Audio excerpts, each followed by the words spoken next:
ever told you you deserve to fail? Now, it's not a very polite thing to say, so hopefully you haven't heard it very much. But what if instead of hearing it as, I don't like your idea and therefore I want it to fail, instead you hear it as an encouragement? How can that be? Well, that's our question today.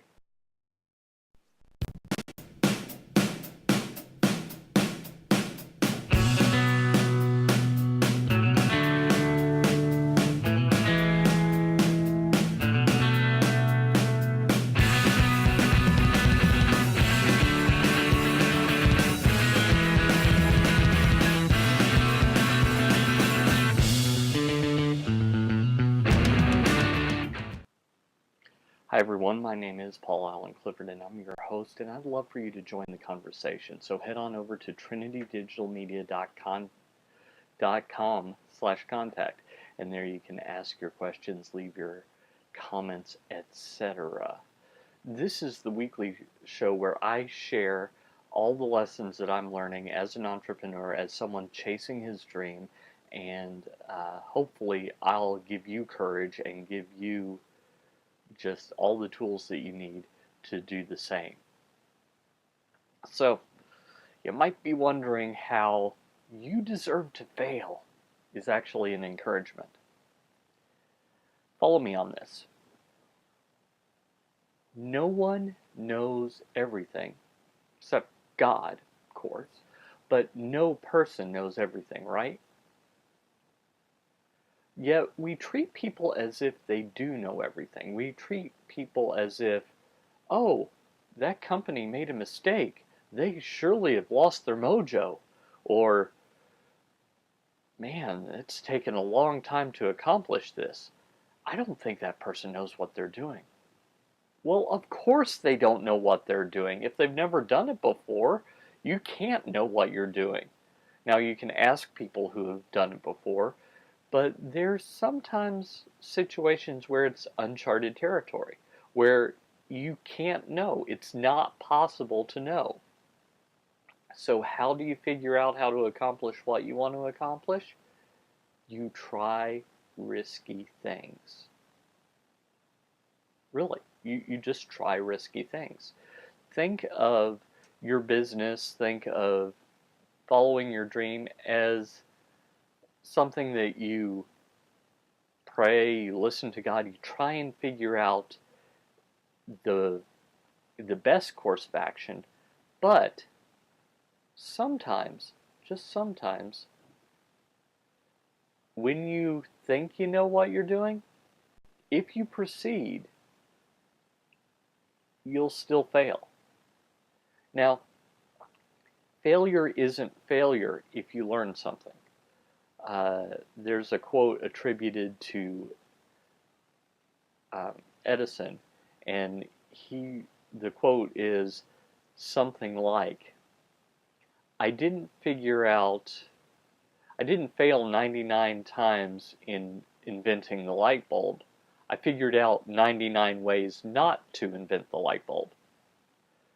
So that's kind of a perspective on failure that is opposite what most people have.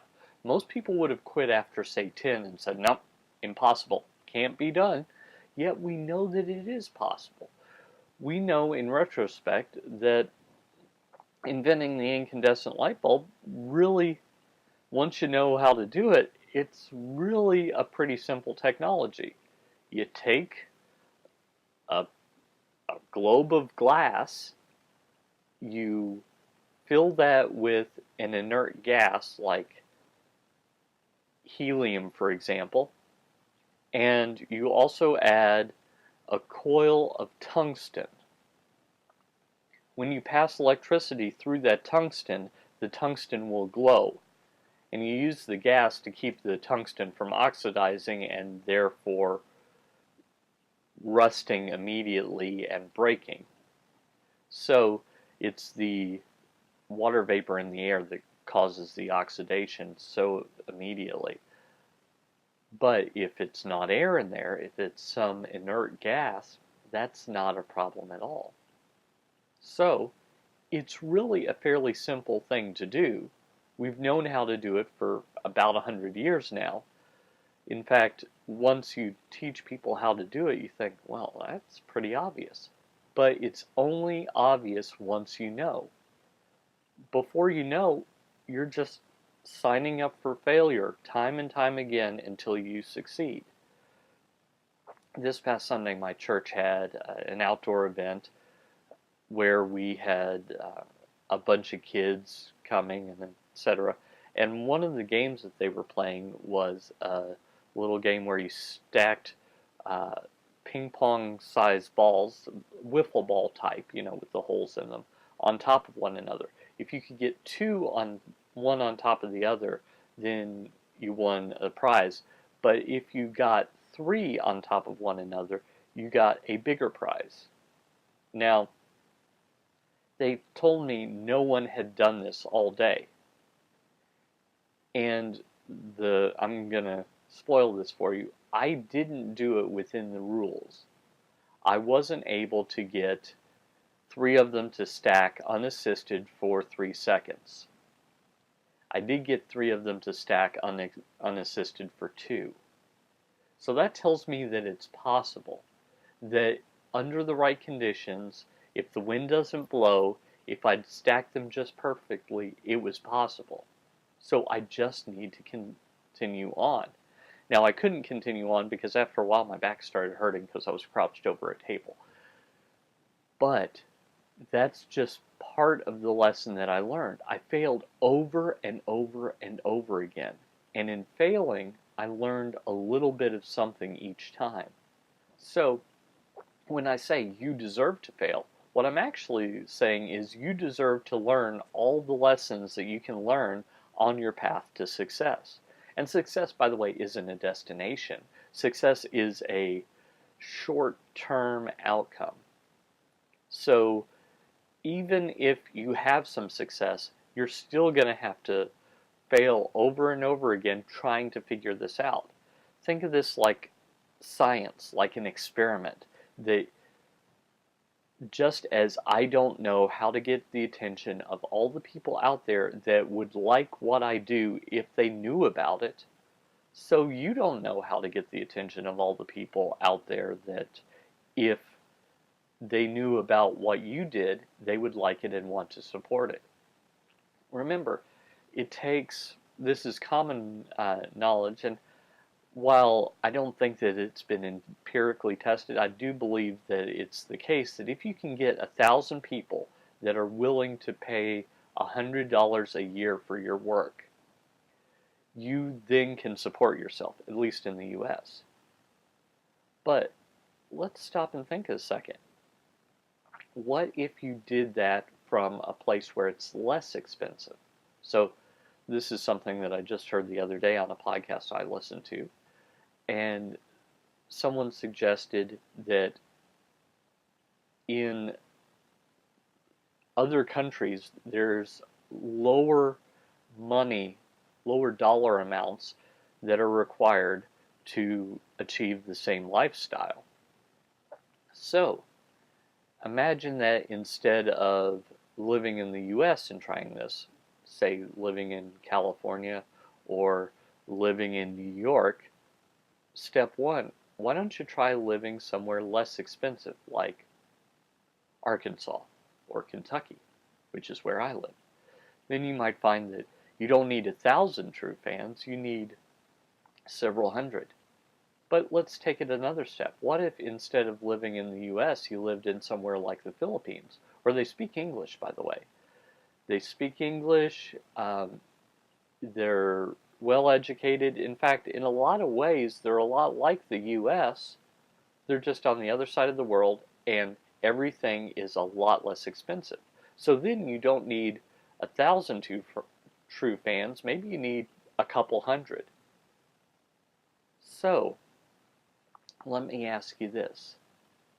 If you could figure out how to get those couple hundred people in the world, by the way, because we've got the internet, and the internet connects, while it doesn't connect everyone, it connects a large percentage of the planet where we can talk about all sorts of things.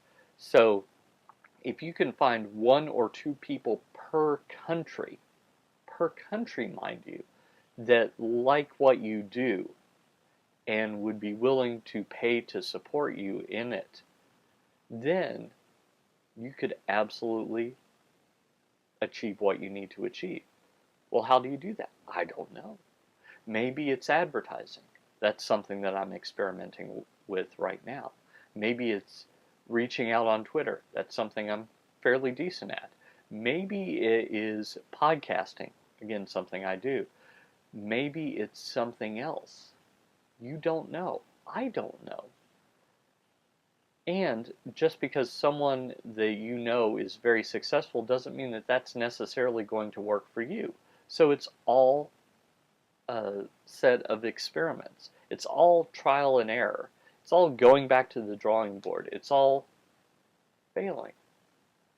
Sure, it's not grand failure like you quit what you're supposed to do and then you go back and work at a fast food restaurant. No, it's not that kind of failure. It's, well, that didn't work. Let me try something else. Let's try this. Oh, turns out that didn't work either. Let's try something else. And you just try and try and try until you run out of failures or you stumble upon something that works. So, you deserve to fail so that you can succeed. Because out of the gate, chances are you're wrong in what it'll take to succeed. Chances are it would take something totally different than what you're thinking. Remember, Apple Computer doesn't exist anymore. Apple does. Why does Apple Computer not exist anymore? Because Apple, the computer company, added in MP3 players. Remember the iPod? Smartphones, the iPhone, and tablets. The iPad. Now those are all computer-like, but they're also consumer electronics. They're less than a computer. So Apple, in going from somewhat successful, once Steve Jobs got back and before the iPod, they were somewhat successful. I mean, I would love that kind of success. Hundreds of millions of dollars a year? Golden. I would take that kind of success.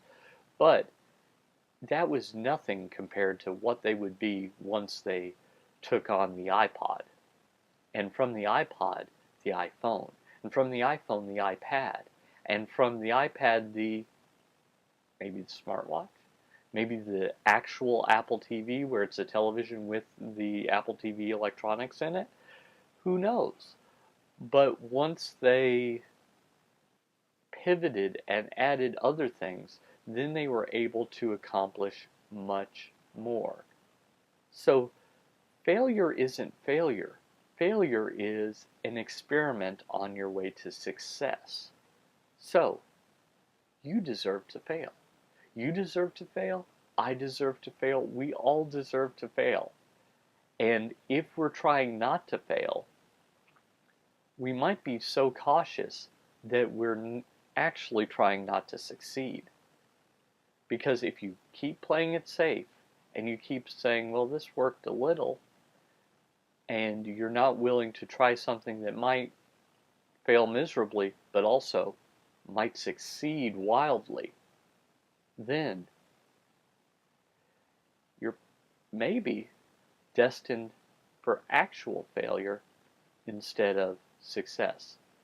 Because sometimes it takes a bunch of failures before you can go out and change eternity. This show is generously provided for by viewers like you. Thank you. Head on over to patreon.com/PaulAllenCliff. That's patreon.com/PaulAllenCliff, PaulAllencliff. You can support the show for as little as $1 a month. Every little bit helps, so thank you. So, are you going to try and succeed by trying to fail? I think your message deserves it. I think that you do. So, until next time, go out and fail a little. Go out and fail and see what happens, and see if that helps you on your path. If you haven't subscribed to this show yet, I don't know why you haven't, because it's free and you get each episode as I release it every week. So head on over to trinitydigitalmedia.com/subscribe. If you're watching on YouTube, like, comment, share, do all that great stuff.